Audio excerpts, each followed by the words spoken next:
Est-ce qu'on a plus de chances de guérir si on est baptisé?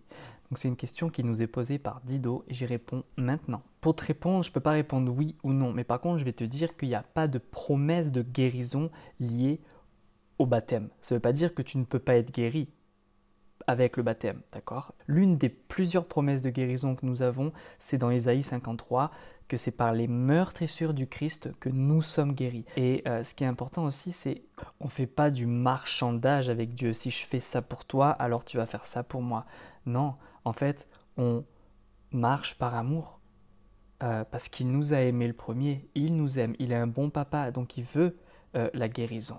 Et il ne veut pas que tu fasses des choses pour la guérison, il veut juste que tu la reçois par ce qu'il a déjà accompli en Christ Jésus, tu vois.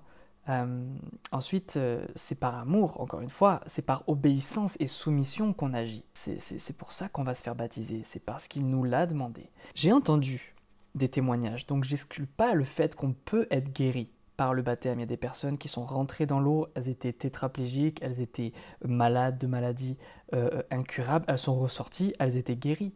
Il y a eu plein de signes de personnes qui sont rentrées dans l'eau, leurs tatouages ont disparu en sortant de l'eau, pour des tatouages magiques. Et même certains ont vécu des délivrances démoniaques après le baptême.